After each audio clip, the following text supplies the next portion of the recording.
શું એનર્જી વગર એક પણ દિવસ રહી શકાય? બિલકુલ શક્ય નથી. બીજી કોઈ એમ્યુનિટી વગર કદાચ પણ ચાલે, બટ ઇલેક્ટ્રિસિટી વગર તો કોઈ સંજોગોમાં લાઈફ શક્ય નથી. એનર્જી સેવિંગ્સ માટેની કોઈ પણ એક ટીપ. જરૂર ન હોય ત્યારે લાઇટ સ્વિચ બંધ કરો. પાવર કટ ઓફ સિવાય ઇલેક્ટ્રિસિટી કેવી રીતે બચાવી શકાય? એનર્જી સેવિંગ અને એનર્જી કન્ઝર્વેશન બેઝિકલી આ ડિફરન્સ છે. એનર્જી કન્ઝર્વેશનનો મતલબ એ જ થાય છે કે હું મારો પાવર હું મારા વર્ક આઉટપુટ માટે મારું ઇનપુટ ઘટાડું છું. એક સિમ્પલ એક્ઝામ્પલ, મારા ઘરની અંદર ફ્રીજની અંદર ગરમા ગરમ વસ્તુઓ ન મૂકવી જોઈએ. આ એક સિંગલ પાર્ટ છે કે જેને કારણે હું જો પહેલા વસ્તુ બહાર ઠંડી થવા દઈશ અને પછી મૂકીશ, it will be energy conservation. શું સોલાર એનર્જી મોંઘી છે? સોલાર એનર્જી બિલકુલ મોંઘી નથી, અને મારી તો એક બેઝિક અન્ડરસ્ટેન્ડિંગ છે કે બીજા કોઈ પણ ફાઇનાન્શિયલ ઇન્સ્ટ્રુમેન્ટમાં પૈસા રોકવા કરતાં સોલાર રૂફટોપની અંદર પૈસા રોકવા that would be much more output base. મારે સોલાર પાવર પ્લાન્ટ અથવા સોલાર રૂફટોપ નાખવું છે તો કેટલા કેપેસિટી વાળું નાખી શકાય? એક સિમ્પલ કેલ્ક્યુલેશન છે. 1 કિલોવોટની સિસ્ટમ એક મહિને રફલી 120 થી 130 યુનિટ જનરેટ કરતી હોય છે. તો જો મારું કન્ઝમ્પશન 500 યુનિટનું એવરેજ કન્ઝમ્પશન રહેતું હોય તો I should go for 3 to 4 kilowatt. 120ના મલ્ટિપ્લિકેશનમાં મારે સોલારની સિસ્ટમ લગાડવાની થાય. ઇલેક્ટ્રિકલ સેફટી માટેની સૌથી ખતરનાક ભૂલ શું હોઈ શકે? ઇલેક્ટ્રિકલ સેફટીની સૌથી ખતરનાક ભૂલ વાયરિંગ છે. જો આપણું વાયરિંગ ખરાબ હશે, જૂનું હશે, તો આપણે 100% એને ચેક કરાવી લેવું જોઈએ. આજની તારીખે અમારી પાસે ભાવનગર સિટીમાં જેટલા એક્સિડન્ટ થાય છે એમાંના મેજોરિટી એક્સિડન્ટ એવા હોય છે કે સવારના ભાગમાં પાણી આવવાનો સમય હોય એ સમયે કોઈ વ્યક્તિ પોતાની મોટર લગાડવા માટે આખું એનું હેફેઝર્ડ વાયરિંગ કરી નાખશે. આને કારણે મોટા ભાગે ઇલેક્ટ્રિક શોક લાગીને ઘણીવાર ફેટલમાં પણ કન્વર્ટ થતા હોય છે. ઇલેક્ટ્રિકલ એક્સિડન્ટ કયા એરિયાઝમાં સૌથી વધારે થતા હોય છે? અર્બન, સેમી અર્બન કે વિલેજીસ અંદર? અર્બનમાં મોસ્ટલી પાણીની મોટર રીઝન હોય છે, અથવા તો જે ઘરની અંદર ELCB લગાડી નથી એવા કેસમાં હોય છે. રૂરલ એરિયાના પ્રશ્નો અલગ હોય છે. નેટવર્ક અમારું ખૂબ વિશાળ છે, ઘણો બધો મોટું જ્યુરિડિક્શન છે, તો એની અંદર ક્યારેય કોઈ કાંઈ શક્ય છે કે અનઓથોરાઇઝ કામ કરવા માટે જાય, અથવા તો PGVCLના ઓફિશિયલ વ્યક્તિને બોલાવવાને બદલે પોતાની મેળે કોઈ કામ કરવા જાય ત્યારે જ મોસ્ટલી એક્સિડન્ટ થતા હોય છે. જેવી રીતે માર્વેલના કેરેક્ટર છે સ્પાઈડરમેન, સુપરમેન, એવી રીતે જો આપને એક દિવસ માટે ઇલેક્ટ્રિકલ મેનનો સુપર પાવર મળે તો આપ શું કરશો? હું મારી સિસ્ટમને એવી રાખું કે હું દરેક ગ્રાહકને 24/7 પાવર સપ્લાય આપી શકું, ઇન્ક્લુડિંગ એગ્રીકલ્ચર એરિયા, અને કોઈ પણ પ્રકારનો એનો વીજળીનો બગાડ ન થાય અને હું 100% રિન્યુએબલ તરફ સ્વિચ ઓવર થઈ શકું. જો આપને એક નેચરલ સુપર પાવર મળે જેનાથી આપ લોકોને એનર્જી સેવિંગ્સ વિશે જણાવી શકો તો આપનું પહેલું સ્ટેપ શું હશે? હું મારો ફોસિલ ફ્યુલ્સ એટલે કે કોલસો અને ઓઇલ બંધ કરીને હું 100% રિન્યુએબલ ઉપર સ્વિચ ઓવર થઈ જાય. ઇન્ડસ્ટ્રીયલ એરિયા માટે ઇલેક્ટ્રિકલ કન્ઝર્વેશનની કોઈ ટીપ? ગવર્મેન્ટમાંથી એપ્રુવડ એનર્જી ઓડિટર્સ હોય છે. મારી એક એવું માનવું છે કે એનર્જી ઓડિટ પિરિયોડિકલી કરાવવું જોઈએ, કારણ કે ઘણી વસ્તુઓ આપણે આપણી મેળે જોઈ શકતા નથી હોતા, પણ એનર્જી ઓડિટર આવીને કહી શકશે કે આ ઇક્વિપમેન્ટ આ રીતે યુઝ કરવાથી તમારા જનરેશન કન્ઝમ્પશનની અંદર આટલો મોટો ફેર થશે. તો આઈ બિલીવ એનર્જી ઓડિટ કરાવવું જોઈએ.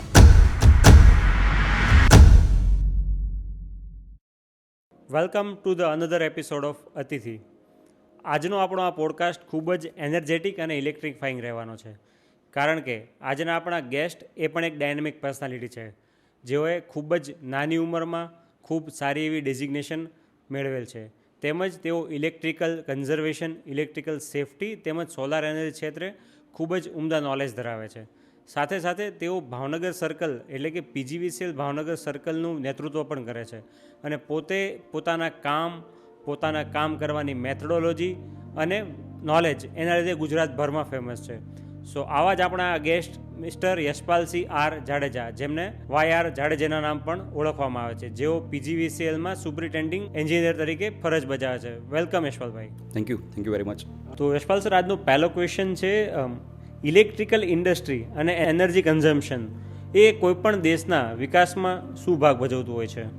સૌથી પહેલાં તો હું આભાર માનું છું આપનો, આ પોડકાસ્ટમાં મને ઇન્વાઇટ કર્યો. ખાસ તો PGVCL શું છે, PGVCL શું કરે છે, આ એક પબ્લિક સુધી પહોંચવાનો મારી માટે ઓપોર્ચ્યુનિટી છે. પાવર સેક્ટરની જ્યારે વાત કરીએ, દેશના વિકાસ સાથે ડાયરેક્ટલી રિલેટેડ છે. હંમેશા એવું હોય કે કોઈ પણ દેશ, કોઈ પણ રાજ્ય કેટલો પ્રોગ્રેસ કરી રહ્યો છે એનો એક ઇમ્પોર્ટન્ટ પેરામીટર છે એનું પર કેપિટા કન્ઝમ્પશન છે.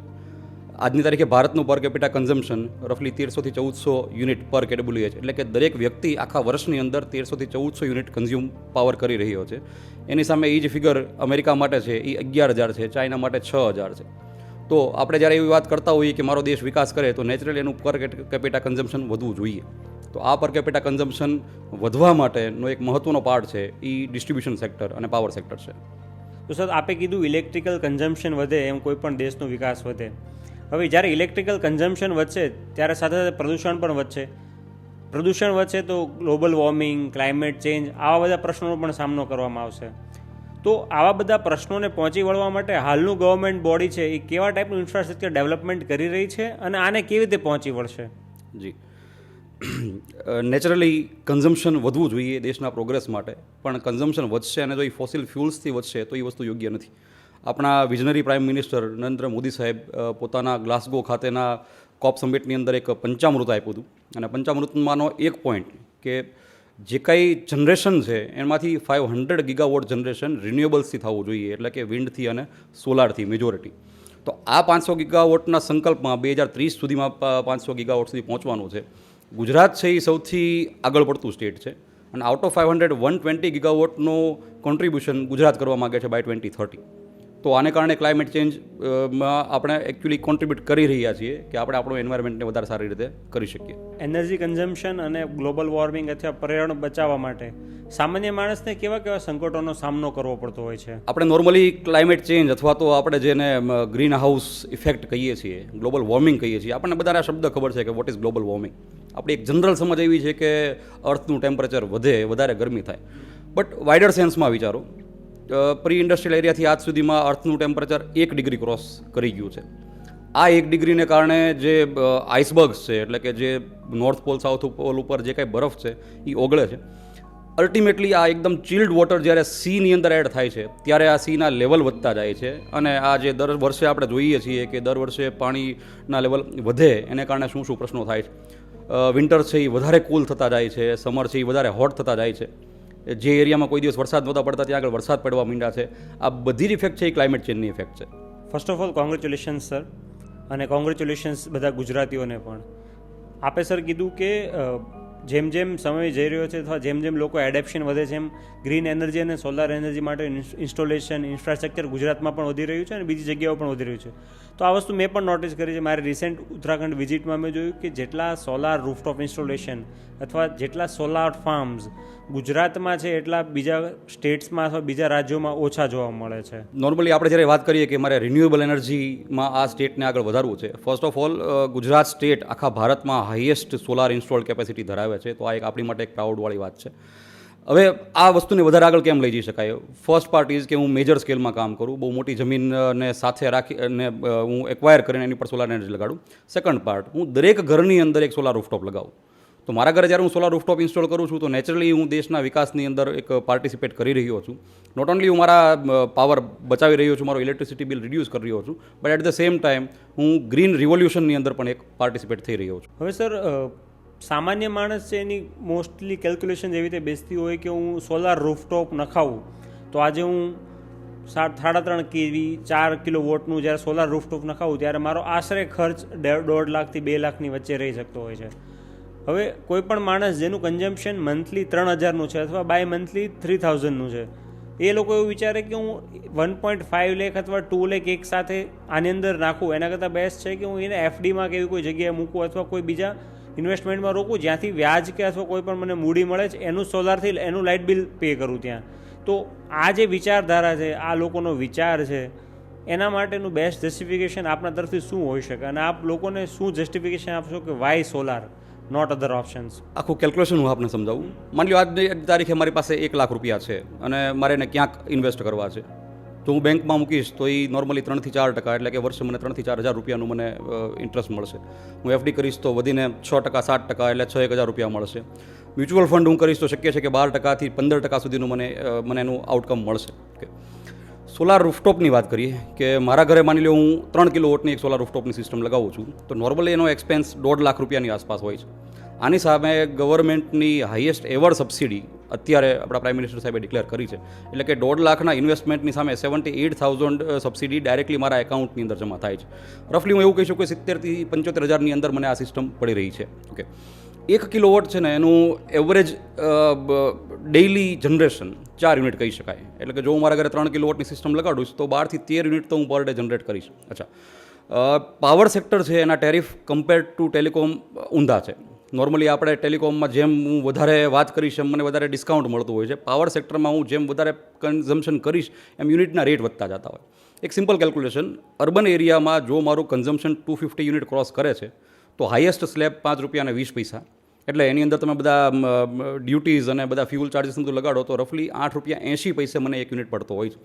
હવે એક સિમ્પલ કેલ્ક્યુલેશન, મારા ઘરમાં એક હું 1.5 ટનનું એર કન્ડિશનર લગાડું અને જો હું રોજની 4 થી 5 કલાકે યુઝ કરું, સ્ટીલ મારું consumption monthly consumption 250 unit cross કરી જશે. દેટ મીન્સ એક યુનિટ મને રફલી 8.5 થી 9 રૂપિયાની વચ્ચે પડી રહ્યો છે. હવે મારા ઘરમાં જો હું સોલાર રૂફટોપ લગાડી દઉં છું અને એનાથી એક પણ યુનિટ જો હું જનરેટ કરું છું તો એ રફલી મને 9 રૂપિયા લેખે મને એનું આઉટકમ મળી રહ્યું છે. તો મારા ઘરમાં સપોઝ હું 3 કિલોવોટની સિસ્ટમ લગાડું, રોજના જો 13 યુનિટ જનરેટ કરે, તો એન્યુઅલી એવું તો એક સામાન્ય માણસ માટે એવું થઈ શકે કે 3 કિલોવોટની system, that means throughout the year મારે 1 પણ રૂપિયાનું બિલ ભરવાનું નથી. તો આખી આની PM સૂર્યઘર વેબસાઇટ છે, જેની અંદર આપણે આપણો સ્ટેટ અને એનો બધો એરિયા ડિફાઇન કરીને આપણે એનું કેલ્ક્યુલેશન કરી શકીએ છીએ. એક સિમ્પલ હિસાબ એવો છે, 3 કિલોવોટની સિસ્ટમ હોય તો 4700 યુનિટ એન્યુઅલી જનરેટ કરે. દેટ મીન્સ કે મારે બિલ તો પે કરવાનું થતું જ નથી.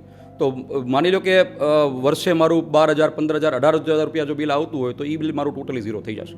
તો આ જે કેલ્ક્યુલેશન છે કે હું 75,000 રૂપિયા હું ઇન્વેસ્ટ કરું છું, સોલાર રૂફટોપ લગાડું છું, આને કારણે મારું લાઇટ બિલ ઝીરો થયું, એનો તમે ઇન્ટરેસ્ટ ROE જે કહેવાય છે, રિટર્ન ઓન ઇન્વેસ્ટમેન્ટ, બરાબર, દેટ કમ્સ અરાઉન્ડ 24 to 27%. તો આજની તારીખે મ્યુચ્યુઅલ ફંડ કે એવું કોઈ પણ ઇન્સ્ટ્રુમેન્ટ એવું નથી કે જે 24% તમને એનું આઉટપુટ આપતું હોય. અને કદાચ મ્યુચ્યુઅલ ફંડ હશે તો પણ એક રિસ્ક એની સાથે એક ઇન્વોલ્વ છે. આ કેસમાં અમે તો 100% શ્યોર છીએ કે કોઈ પણ સિઝન હોય, એન્યુઅલી પર ડે 4 યુનિટની એવરેજ આવે જ છે. દેટ મીન્સ આજે હું સોલાર રૂફટોપ ઇન્સ્ટોલ કરીશ, એટ ધ મોસ્ટ 4 વર્ષની અંદર મારું પેબેક પીરિયડ આવી જશે. દેટ મીન્સ મારી સિસ્ટમ ફ્રી થઈ જશે અને આફ્ટરવર્ડ્સ 25 વર્ષનો આનો લાઈફ સ્પાન છે. તો 25 વર્ષ સુધી આ ફ્રી થઈ જશે. તો કોઈ પણ વ્યક્તિ માટે FDમાં કે મ્યુચ્યુઅલ ફંડમાં ઇન્વેસ્ટ કરવું એની કરતાં સોલાર રૂફટોપ 110% ફાઇનાન્શિયલી એક પ્રોપર કેલ્ક્યુલેશન છે. તો સર, આ એક બહુ મસ્ત વાક્ય સેટ થાય છે આપના કન્વર્ઝન પછી. લાગે છે કે PGVCL સોલાર રૂફટોપના માર્કેટિંગ માટે એક ટેગલાઇન બનાવવી જોઈએ કે solar rooftop are not subject to market risk. You can invest by open your heart and you can invest by open your mind. Point હું એડ કરવા માગીશ આની અંદર. માની લો મારી રિક્વાયરમેન્ટ છે 2 કિલોવોટની, પણ હું મારા ઘરે 4 કિલોવોટની સોલાર રૂફટોપ સિસ્ટમ લગાવું છું. નેચરલી મારા બિલ કરતાં હું વધારે પાવર જનરેટ કરું છું, તો પર યુનિટ ₹2.25 દર મહિને મારા બિલની અંદર ક્રેડિટ આવી જાય છે. અને નોટ ઓનલી ધેટ, માર્ચ મહિનાની અંદર સપોઝ 1,000, 2,000, 5,000 જે કંઈ પણ રકમ જમા હશે એ સીધી મારા બેંકની અંદર ટ્રાન્સફર થઈ જાય છે. તો આટલી સિમ્પલ સિસ્ટમ છે જેમાં કન્ઝ્યુમરને એકવાર એપ્લાય કરવા સિવાય કંઈ કરવાનું હોતું નથી. ઓકે સર, આપે કીધું કે ગ્રીન એનર્જી જરૂરી છે, સોલાર એનર્જી પણ જરૂરી છે, લોકોને રૂફટોપ પણ લગાવવું જોઈએ. પણ આને લગતી એક બીજી મિથ એ છે લોકોના મગજમાં કે ઓકે, એકવાર લગાવી દીધું એટલે મારે કોઈ ટેન્શન જ નથી, મારે 25 વર્ષ સુધી કોઈ લાઇટ બિલ જ નહીં આવે. તો આ એકચ્યુઅલમાં મિથ છે કે આ એક સત્ય વાત છે? આનું કોઈ લોજિકલ તથ્ય છે ખરા? બંને વાત સાચી એટલા માટે છે. એક તો આનું કોઈ મેન્ટેનન્સ નથી. સિમ્પલ એક વસ્તુ છે કે સોલાર રૂફટોપ પર જો ડસ્ટ હોય તો મારે એનું ક્લિનિંગ કરવું પડે. આની સિવાય કોઈ જ મેન્ટેનન્સ રિક્વાયર્ડ નથી. સેકન્ડ પાર્ટ, મારે નક્કી કરવાનું છે કે મારે કેવડી સિસ્ટમ લગાડવી. અને એ બહુ સિમ્પલ છે કે હું એકવાર મારા લાઇટ બિલ મારા હાથમાં લઈશ તો મને ખબર પડશે કે છેલ્લા 6 મહિનાનું એવરેજ કન્ઝમ્પશન કેટલું છે. 1 કિલોવોટની system normally 130 unit monthly generate કરતી હોય, તો જો મારો કન્ઝમ્પશન 500 યુનિટ હોય તો મારે રફલી 3 થી 4 કિલોવોટ વચ્ચેની સોલાર સિસ્ટમ લગાડવી જોઈએ. અને જો હું આ 4 કિલોવોટની સિસ્ટમ લગાડી દઉં છું તો નેચરલી મારું બિલ છે એ ઝીરો થઈ જશે. અને આજની તારીખે ભાવનગર સિટીની અંદર જેટલા સોલાર રૂફટોપ છે એમાંથી મેજોરિટી એવા છે કે જેનું લાઇટ બિલ ઝીરો જ છે. સર, આને લગતો હજી એક ક્વેશ્ચન છે કે હું ગમે એટલો મોટો પ્લાન લઉં, દરેકમાં મને 80% સબસિડી મળશે જ તે, કે એમાં કોઈ પર્ટિક્યુલર ટર્મ્સ અને કન્ડિશન હોય છે?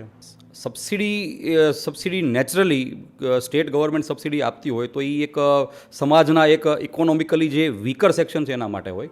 તો સબસિડી છે એ 3 કિલોવોટ સુધી કેપ કરેલી છે. 1 કિલોવોટ 30,000, 2 કિલોવોટ 60,000 અને 3 કિલોવોટ 78,000. એનાથી ઉપર કદાચ હું ગમે એટલી મોટી સિસ્ટમ લગાડું, જો હું ફાઇનાન્શિયલી કેપેબલ છું તો એને કોઈ વર્ગને સબસિડીની જરૂર નથી. સેકન્ડ પાર્ટ, કમર્શિયલ અને ઇન્ડસ્ટ્રીયલ માટે સબસિડી ડાયરેક્ટલી નથી. બટ અગેન કમર્શિયલ અને ઇન્ડસ્ટ્રીયલ પણ પોતાનું જે લાઇટ બિલ જે યુનિટ રેટ ઉપર ભરે છે, તો શક્ય છે કે રેસિડેન્શિયલ કરતાંનો પેબેક પીરિયડ વધારે હોય, but over the span of 25 years એ પણ અલ્ટિમેટલી બેનિફિશિયલ જ છે. Thank you sir for this wonderful information. દર્શક મિત્રો, આપના માટે પણ આ એક મેસેજ છે કે જો આજે પણ આપને સોલાર એનર્જી અથવા સોલાર વિશેનો ખ્યાલ નથી તો આ વિડીયોને રિવાઇન્ડ કરો, ફરીથી જુઓ. તેમજ આપના ઘરે આજે પણ સોલાર રૂફટોપ નથી લાગેલું તો આજે જ આપના નજીકના PGVCL શાખામાં સંપર્ક કરો, એના ફાયદા જાણો, સમજો અને સોલાર રૂફટોપ લગાવો. કેમ કે ગ્રીન એનર્જી એ જ ભવિષ્ય છે અને ગ્રીન એનર્જી આપણા દેશના વિકાસ માટે ખૂબ જરૂરી છે. હવે સર, અત્યારનો સમય જે છે એ સ્ટાર્ટઅપનો સમય છે અને બહુ બધા સ્ટાર્ટઅપ અલગ અલગ ઇન્ડસ્ટ્રીમાં પણ ઓપન થઈ રહ્યા છે. તો મને ખબર છે ત્યાં સુધી ગ્રીન એનર્જીના સેક્ટર્સમાં પણ ઘણા બધા સ્ટાર્ટઅપ ઓપન થઈ રહ્યા છે. તો એઝ અ ગવર્મેન્ટ રેપ્રેઝન્ટેટિવ અથવા એઝ અ સોલાર લીડર અથવા કહી શકાય કે સોલાર રેપ્રેઝન્ટેટિવ, આપ યંગ એન્ટરપ્રેન્યુર્સને અથવા લોકોને એન્ટરપ્રેન્યોરશિપમાં આવવા માટે ગ્રીન એનર્જીમાં કયા કયા સ્કોપ છે? પીએમ સૂર્યઘર યોજના એટલે કે આપણા પ્રાઇમ મિનિસ્ટર સાહેબનું વિઝન છે કે 1 કરોડ સોલાર રૂફટોપ લગાડવા. નેચરલી અત્યારે જે કોઈ સપ્લાયર્સ છે એના માટે પોસિબલ નથી કે એ એટલો મોટું ક્વોન્ટમમાં પહોંચી શકે. તો સ્ટાર્ટઅપ માટે પણ પીજીવીસીએલ ઘણી બધા ઇનિશિયેટિવ્સ લઈ રહ્યા છે. અમે અલગ અલગ કોલેજીસની અંદર, અલગ અલગ આઈટીઆઈ ઇન્સ્ટિટ્યૂટ્સની અંદર જઈને અમે એક સેમિનાર કરીએ છીએ. આખી સિસ્ટમ છે જે એમપેનલ થવા માટેની, એ પણ એકદમ સ્ટ્રીમલાઇન્ડ છે. કોઈ પણ વ્યક્તિ એક નોમિનલ ડિપોઝિટ ભરીને પોતાના ડોક્યુમેન્ટ સબમિટ કરીને એક સોલાર રૂફટોપનો એક સપ્લાયર બની શકે છે. અને આફ્ટરવર્ડ્સ કોઈ જેટલા કન્ઝ્યુમર્સને ત્યાં આગળ સોલાર રૂફટોપ લગાડે છે એની સબસિડીની પ્રોસિજર પણ એકદમ ફાસ્ટ.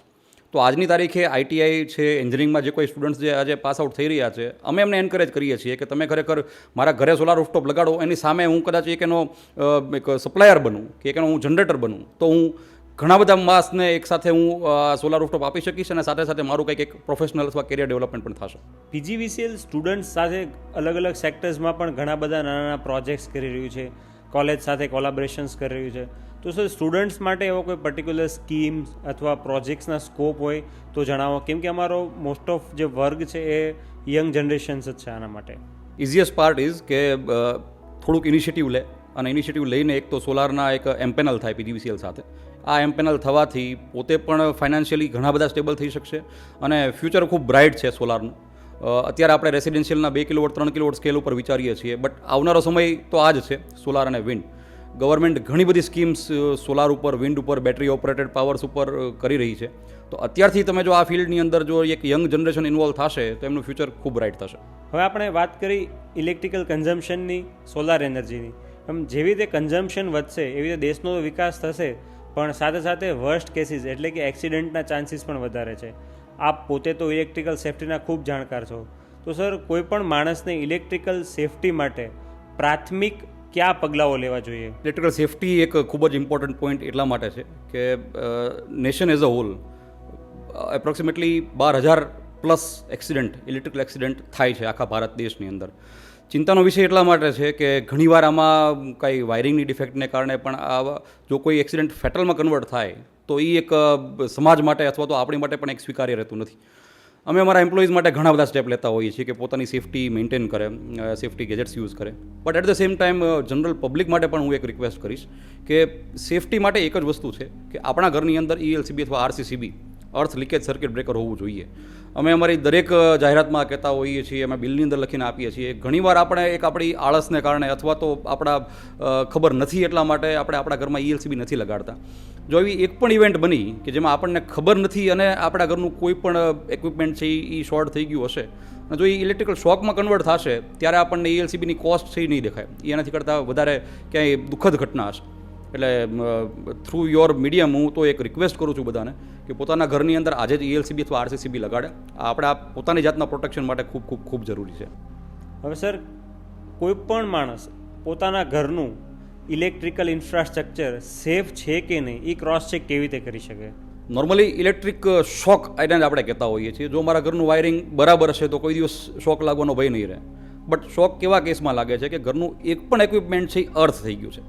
અર્થ થઈ ગયું છે દેટ મીન્સ કે એ સેમ વોલ્ટેજ એ ઇક્વિપમેન્ટની અંદર છે કે જો એને હું ટચ કરીશ તો મને આટલા વોલ્ટનો શોક લાગશે. આમાંથી બહાર નીકળવા માટેનો એકમાત્ર ઓપ્શન છે એ આપણા ઘરની અંદર ELCB હોવી જોઈએ. નોર્મલી આપણે MCB લગાડતા હોઈએ છીએ કે ઓવર કરંટને પ્રોટેક્ટ કરે, but ELCB is also mandatory અને એ આપણા રેગ્યુલેશન પણ છે કે ELCB કમ્પલસરી હોવી જોઈએ. ELCB અને MCB આ બંને છે શું અને એ બંને વચ્ચેનો ડિફરન્સ શું હોય છે? નોર્મલી આપણે આપણા ઘરમાં વાયરિંગ કરીએ ત્યારે MCB લગાડતા હોઈએ છીએ, miniature circuit breaker. That means કે જો મારા ઘરનું વાયરિંગ છે એ 16 એમ્પિયર પ્રમાણે ડિઝાઇન થયેલું છે, એનાથી વધારે જો પાવર લેશે તો MCB મારી ટ્રીપ થશે.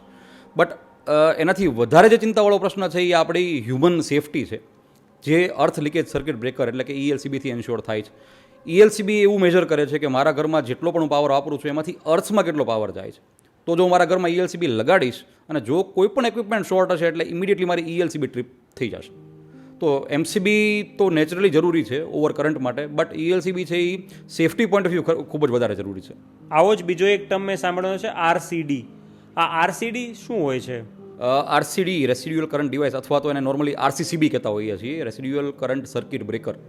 અલ્ટિમેટલી ELCBનું અને RCCBનો બેનો પર્પઝ સેમ જ છે કે એ અર્થ શોકમાંથી બચાવે છે. બંને ટેકનોલોજી અલગ છે. ELCB છે એ વોલ્ટેજ ઉપર કામ કરે છે, RCCB છે એ કરંટ ઉપર કામ કરે છે. RCCB છે એ ELCB કરતાં પણ એડવાન્સ ટેકનોલોજી છે. બટ નોર્મલી ELCB અને RCCBની કોસ્ટ કમ્પેર કરતાં આપણા ઘરમાં આપણે બેમાંથી જે પણ લગાડીએ એ વધારે યથાવત છે. But purpose of ELCB and RCCB both are same. RCCB થોડીક એડવાન્સ ટેકનોલોજી છે. આજના સમયમાં આપણે ટેકનોલોજીની વાત કરીએ તો સ્માર્ટ હોમ પણ એક ખૂબ સારો કોન્સેપ્ટ છે. તો આ સ્માર્ટ હોમના કોન્સેપ્ટ વિશે સર આપનું શું મંતવ્ય છે, અને સ્માર્ટ હોમ બનાવવા જોઈએ કે નહીં? સ્માર્ટ હોમ ખૂબ વાસ્ટ સબ્જેક્ટ છે. કે સિમ્પલ શબ્દોમાં આપણે એવું કહી શકીએ કે મારા ઘરની જેટલી ડિવાઇસીસ છે દે શુડ કમ્યુનિકેટ. બેઝિકલી આપણે IoT જેને કહીએ છીએ, ઇન્ટરનેટ ઓફ થિંગ્સ, કે મારા ઘરનું ફ્રીજ છે એનું ટેમ્પરેચર પણ હું મારા મોબાઈલથી કંટ્રોલ કરી શકું છું. AC મારા ઘરે છે તો એનું ઓન ઓફ હું મારા મોબાઈલથી કનેક્ટ કરીને હું મારી મેળે કંટ્રોલ કરી શકું છું. બટ પાવર સેક્ટરના વિષયમાં આપણે વિચારીએ તો એક ફ્યુચર હવે એવું આવી રહ્યું છે કે ઇલેક્ટ્રિક કારનું. માની લો કે હું મારા ઘરે ઇલેક્ટ્રિક કાર પરચેઝ કરું છું, સોસાયટીના બધા જ વ્યક્તિઓ એકસાથે પોતાના ઘરની ઇલેક્ટ્રિક કાર પરચેઝ ચાર્જ કરવા માટે મૂકે છે, તો નેચરલી સિસ્ટમ ઉપર એક સાથે ઘણો બધો બર્ડન આવી જશે. શક્ય છે કે કન્સર્ન એરિયાના ટ્રાન્સફોર્મરની અથવા નેટવર્કની કેપેસિટી કરતાં વધારે હોય. સ્માર્ટ હોમ ઓવરઓલ એવો કોન્સેપ્ટ છે કે જેની અંદર એક AIથી અથવા તો મશીન લર્નિંગથી એક એવું થઈ શકે કે કયા સમયે કયા એરિયાના લોકો પોતાની કાર ચાર્જ કરી રહ્યા છે અથવા કન્ઝમ્પશન કેટલું છે. અને એક દૂરનું ભવિષ્ય એવું છે કે સપોઝ મારે મારી કાર રાત્રે ચાર્જ કરવી છે તો હું સ્વિચ ઓન કરીને, સ્માર્ટ પ્લગ હશે, સ્વિચ ઓન કરીને હું સૂઈ જઈશ. જે સમયે ગ્રીડનું બેલેન્સ જળવાતું હશે, કે જ્યારે ગ્રીડની અંદર પાવર ઓછો હશે ત્યારે સિસ્ટમ ઓટોમેટિકલી એને ચાર્જ કરી લેશે. તો ઓવરઓલ કોન્સેપ્ટ આ છે કે સ્માર્ટ હોમ, સ્માર્ટ ગ્રીડ બધું જ એકબીજાની સાથે ઇન્ટરકનેક્ટેડ છે. That is a distant future, but અત્યારથી આપણે એની માટે તૈયાર થવું જોઈએ. હવે સર મારા એક બે થોડા પર્સનલ ક્વેશ્ચન્સ પણ છે, ઇફ યુ આર ફાઇન. પોડકાસ્ટના શરૂઆતમાં જ કીધું આપ ખૂબ નાની ઉંમરમાં એક સારી એવી ડેઝિગ્નેશન પર છો. સો અમારા આ વ્યુઅર્સ માટે આપનો શું મેસેજ છે? કારણ કે આજના લોકો મોસ્ટલી એવું માનતા હોય કે ગવર્મેન્ટ જોબ લાગે એટલે એક સેફ જોબ છે. ઘણા લોકોનું તો ઇવન ગવર્મેન્ટ જોબ પછી ઇનોવેશન્સ પણ પૂરું થઈ જતું હોય, કેમ કે એ લોકોને આમાં એક હંગર ખાલી થઈ જતી હોય છે. તો આ યંગ જનરેશન માટે આપનો કોઈ પર્ટિક્યુલર મેસેજ, જેથી એ લોકો પણ ઇન્સ્પાયર થઈને આવી ખૂબ સારી પોઝિશન ઉપર ખૂબ ઓછા સમયમાં આવી શકે? નોર્મલી ગવર્મેન્ટ જોબમાં આપની સાથે હું આમ એગ્રી થઈશ પાર્શિયલી કે યસ, વાત સાચી છે કે government job is attach with security. હંમેશા આપણને એવું લાગે કે હવે હું સિક્યોર છું, હું સેફ છું. બટ અમે, એટલે not only myself but અમારી જે આખી ટીમ છે PGVCL ભાવનગર, અમે એવો પ્રયત્ન કરતા હોઈએ છીએ કંઈક ઇનોવેશન લાવીએ, નવા કામ કરીએ. જોબ બે રીતે થઈ શકે. એક, મને જોબ મળી ગઈ છે, હું 10 થી 6 જોબ કરું અને હું સાંજ પડે ઘરે વયો જાઉં. સેકન્ડ પાર્ટી છે કે કંઈક ચેલેન્જ ઉપાડીએ, કંઈક નવું કરીએ. શક્ય છે રિઝલ્ટ મળે, શક્ય છે રિઝલ્ટ ન મળે. બટ જનરલી હું એવું કહેતો હોઉં છું કે કરેલી મહેનત છે ને એ કોઈ દિવસ ક્યાંય જાતી હોતી નથી. એક એક્ઝામ્પલ આપીશ. યસ, મેં અમારી PGVCLની ફાસ્ટ ટ્રેક એક્ઝામ ક્લિયર કરી છે 2020માં. After my promotion as executive engineer I was posted at Una. અને એ જ સમયે ગુજરાતનું સૌથી ભયાનક સાયક્લોન, તાઉતે સાયક્લોન દીવથી જ, એટલે કે ઉનાથી જ આવ્યું હતું. ગુજરાતે ઇન પાસ્ટ ક્યારેય જોયું નહોતું કે સાયક્લોન કોને કહેવાય, સાયક્લોનમાં શું ડેમેજ થઈ શકે છે. અને નેચરલી બીજા કોઈ પણ ગવર્મેન્ટ ડિપાર્ટમેન્ટ કરતાં PGVCLનું નેટવર્ક છે એ વધારે એફેક્ટ થાય છે. એવું એક એસેસમેન્ટ કહી શકાય કે આઝાદીથી લઈને આજ સુધીમાં ઉનામાં જેટલું પાવર સેક્ટરનું નેટવર્ક ઊભું કર્યું હતું એનું 60% નેટવર્ક ઓવરનાઇટ આખું કોલેપ્સ થઈ ગયું હતું. તો ફર્સ્ટ ઇન્સ્ટન્સ આ એક ખૂબ જ ચેલેન્જિંગ જોબ છે. ખૂબ એમ થાય કે આ કઈ રીતે કરશું, કારણ કે ત્યાં સુધી આપણી પાસે કોઈ એવો અનુભવ નહોતો. બટ એ સમયગાળાની અંદર જે કાંઈ અમે કામ કર્યું છે, અમારી ટીમે આખું કામ કર્યું છે કે ગુજરાતનું સૌથી સારામાં સારું સાયક્લોન રિસ્ટોરેશન જો થયું હોય તો એનું પરફેક્ટ એક્ઝામ્પલ છે, દેટ ઇઝ તાઉતે. તો ગવર્મેન્ટ સિસ્ટમની અંદર આવીને કંઈક નવું કરે રાખવું જોઈએ. જેટલી તમે મહેનત કરો, કુદરત એના રિવોર્ડ હંમેશા આપે જ છે. એન્ડ આઈ પર્સનલી ફીલ કે હું તો આજે જ્યાં પહોંચ્યો છું, જે કાંઈ આપણે એફર્ટ કરીએ છીએ, જે કાંઈ એક કમિટમેન્ટ હોય છે. અચ્છા, એક વસ્તુ હંમેશા વિચારવી જોઈએ, not only government or private, જે ફર્મ આપણને જે સેલરી આપે છે એનાથી જ આપણું ઘર હાલે છે. You should remain faithful to it. અને જો આ તમે કરો અને એને પ્રોપર તમે એને જસ્ટિફાઈ કરો છો તો હંમેશા કુદરત એનું રિઝલ્ટ તો આપતી જ હોય છે. તો યંગ જનરેશનને એક હું હંમેશા એવું કહેતો હોઉં છું કે જ્યારે તમે નવી જોબ શરૂ કરો છો, ડોન્ટ થિંક કે આટલા ટાઈમમાં જ મારે જોબ કરવી અથવા તો આટલી રજાઓ તમારે હોવી જ જોઈએ. તમારી જે કેપેસિટી છે એ પ્રમાણે તમે એને એફર્ટ આપો and leave it to nature. Sir, એક નેક્સ્ટ ક્વેશ્ચન, આપની આ આખી જર્નીમાં એવું કોઈ કામ અથવા એવું કોઈ ટાસ્ક જે તમે મેનેજ કર્યો હોય અને તમને લાગે કે નહીં, આજે એક મેં ખૂબ સુંદર કાર્ય કર્યું જેથી ઘરે જઈને તમને ખૂબ સારી ઊંઘ આવી હોય અથવા એક સફળતાનો હાશકારો મળ્યો હોય, એવું કોઈ પર્ટિક્યુલર કેસ જે આપ પ્રેઝન્ટ કરવા માગતા હોય તો? લાઈફ હંમેશા ઘણી બધી ચેલેન્જીસ આપતી જ હોય છે, અને એ જ્યારે ચેલેન્જ આપે છે ત્યારે આપણી પાસે બંને ઓપ્શન છે. જો તમે મહેનત કરશો તો એની અંદરથી કંઈક સારું રિઝલ્ટ મળશે. એક પરફેક્ટ એક્ઝામ્પલ આપીશું. Last year I was posted at Jamnagar, એટલે કે દ્વારકા, જ્યારે બેટ દ્વારકા સિગ્નેચર બ્રિજ બન્યો. As we all know, Bet Dwarka છે એ ફિઝિકલી, જિયોગ્રાફિકલી ઘણો બધો દૂર છે, તો આટલા વર્ષોથી કનેક્ટેડ નહોતું લેન્ડ સાથે. તો એ જૂના સમયની અંદર ત્યાં આગળ આખા ડીઝલ જનરેટર સેટ્સ હતા કે જેમાં ઓઇલના બેરલ ભરીને એને પાવર આપવામાં આવતો હતો. આફ્ટરવર્ડ્સ એક મરીન કેબલ એની અંદર નાખ્યો કે જે દરિયાની અંદર કેબલો એનાથી પાવર આપીએ. બટ પ્રશ્ન એવો હતો કે જેટલી વાર માટે ત્યાં આગળથી કોઈ બોટ નીકળે, એ કેબલ ડેમેજ કરે તો શક્ય છે કે એ પાવર સપ્લાય ગામ આખા બેટનો બંધ રહે, અને ખૂબ જ ઝાઝી પોપ્યુલેશન ત્યાં આગળ રહે છે. અમને એક ચાન્સ મળ્યો કે જ્યારે આ સિગ્નેચર બ્રિજ બન્યો તો સિગ્નેચર બ્રિજ ઉપરથી જ તેના કેબલ લે કરીને અમારે એને પાવર આપવો. આ કામ અમારી ટીમે એક બહુ શોર્ટ સ્પાનની અંદર અને દિવસ રાત જાગીને અમે આ કામ પૂરું કર્યું. અને છેલ્લે જ્યારે નરેન્દ્ર મોદી સાહેબે એ સિગ્નેચર બ્રિજનું ઓપનિંગ કર્યું ત્યારે લાસ્ટ એવું હતું કે બ્રિજની ઉપર 1 મેગાવોટનું સોલાર સિસ્ટમ લગાડેલી હતી, અને એક ચેલેન્જ હતી કે before the inauguration solar system એના આખા મીટર સહિત અને સિસ્ટમની સાથે ગ્રીડ સાથે કનેક્ટેડ થઈ જવી જોઈએ. રજિસ્ટ્રેશનથી લઈને મીટર રિલીઝ સુધીની પ્રોસેસ આખી અમે within the span of 40 hours પૂરી કરી. ગુજરાતની હિસ્ટ્રીનું fastest ever renewable 1 megawatt connection was released on that day. તો અમે એક ફીલ કરીએ છીએ કે બેટ દ્વારકાના જે કંઈ પણ પોપ્યુલેશન છે આજે 24 અવર્સ ક્વોલિટી પાવર સપ્લાય મેળવી રહ્યા છે, that two with renewable part of it. તો સાંજ પડે જ્યારે ઘરે જઈએ આવું કંઈક થાય ત્યારે એક બહુ સારી ઊંઘ આવે છે કે નહીં, આપણે ખૂબ સારું કામ કરી રહ્યા છીએ. નેક્સ્ટ ક્વેશ્ચન સર યુથ માટે છે. જે લોકો આપની ઓર્ગેનાઇઝેશન એટલે કે PGVCL, DGVCL, અલગ અલગ ગવર્મેન્ટ બોડીઝ છે જે ઇલેક્ટ્રિકલ સાથે કામ કરે છે, આ ગવર્મેન્ટ બોડીને જોઈન કેવી રીતે કરી શકાતી હોય છે, અથવા આ ગવર્મેન્ટ બોડીને જોઈન કરવા માટેના કયા કયા પગલાઓ લેવા પડતા હોય છે? As a superintending engineer or as a district head જે કોઈ PGVCL જોઈન કરવા માગે છે, અમે આ જર્ની જોઈ છે. ભાવનગર ઇલેક્ટ્રિસિટી કંપની, એમાંથી ગુજરાત ઇલેક્ટ્રિસિટી બોર્ડ, અને એમાંથી પશ્ચિમ ગુજરાત વીજ કંપની લિમિટેડ. એક બહુ જ મોટું ટ્રાન્સફોર્મેશન છે જે ઇન પાસ્ટ કોઈ વિચારી શકતું નહોતું. મને યાદ છે જ્યારે જ્યોતિગ્રામ નહોતું તો ગામની અંદર 8 કલાક, 9 કલાક, 10 કલાક પાવર મળે તો માણસો પાવર જાય તો કમ્પ્લેન લખાવતા પહેલાં વિચારતા હતા કે એ તો 2 કે 3 દિવસે પાવર આવશે. આજની તારીખે 100% એવા સ્ટેટમાં પહોંચી ગયા છીએ કે ગામડાની અંદર પણ 24 કલાક પાવર આપણે આપી શક્યા છીએ. અને નોટ ઓનલી ધેટ બટ આખા ઇન્ડિયાનું પાયોનિયર ઇઝ ગુજરાત સ્ટેટ હંમેશા રહ્યું છે. તો PGVCL, આઈ ડોન્ટ સે it is a comfortable job, it is a challenging job. But કોઈ પણ કેડરમાં તમે જો ઇન થાવ છો, ઇલેક્ટ્રિકલ આસિસ્ટન્ટ છે, જુનિયર આસિસ્ટન્ટ છે, જુનિયર એન્જિનિયર છે, ખૂબ સારું શીખવાની અંદર મળે છે. અને મોર દેન ધેટ એક સેટિસ્ફેક્શન છે અમારી જોબની અંદર કે ઘણા બધા માણસોના અમે લાઈફ સુધારી રહ્યા છીએ. એક એનું એક્ઝામ્પલ આપું. જ્યારે સોલાર રૂફટોપ નહોતું માણસોના ઘરમાં ત્યારે એક એર કન્ડિશનર અફોર્ડ કરવું તો એર કન્ડિશનરની કોસ્ટ કરતાં વધારે એના સક્સેસિવ બિલ હું કઈ રીતે ભરીશ, આ એક માણસોના મગજમાં પ્રશ્ન રહેતો. કદાચ ભાવનગરની અંદર ડ્રોઈંગ રૂમની અંદર એર કન્ડિશનર હોય એવો કોઈ કોન્સેપ્ટ જ નહોતો કે આપણે એ અફોર્ડ ન કરી શકીએ. ડ્યુ ટુ સોલાર રૂફટોપ અમે તો એવા કેસીસ જોઈએ છીએ કે દરેક વ્યક્તિ પોતાના ઘરમાં સોલાર રૂફટોપની સાથે એક AC લે છે. આને કારણે પર કેપિટા કન્ઝમ્પશન ખૂબ વધી રહ્યું છે. સરળ શબ્દોમાં વ્યક્તિઓની લાઈફસ્ટાઈલ સુધરી રહી છે બિકોઝ ઓફ સોલાર રૂફટોપ. તો જ્યારે અમે એવું એન્શ્યોર કરીએ કે 7 દિવસની અંદર મારે એક સોલાર રૂફટોપનું કનેક્શન આપવું છે, સમવેર વી આર એસોસિએટેડ કે સોસાયટીનું લિવિંગ જે છે એના સ્ટાન્ડર્ડ્સ અમે ઇમ્પ્રૂવ કરી રહ્યા છીએ. તો આ એક ખૂબ મોટું સેટિસ્ફેક્શન અમારી જોબની અંદર છે. તો વેલકમ ટુ PGVCL જે કોઈ આ ચેલેન્જ એક્સેપ્ટ કરવા માગતા હોય. સેકન્ડ પાર્ટ કન્ઝ્યુમર્સ માટે. નોર્મલી આપણે એનર્જી કન્ઝમ્પશન અથવા એનર્જી સેવિંગની વાત કરતા હોઈએ છીએ. આપણે એમ વિચારીએ કે એનર્જી સેવિંગથી મારા ઘરનું લાઇટ બિલ ઘટશે. But look at it in a broader sense, એક વાઇડર પેરામીટરથી વિચારો. હું 1 યુનિટ બચાવું છું, એની સામે મારે 1 યુનિટ જનરેટ કરવો પડે છે.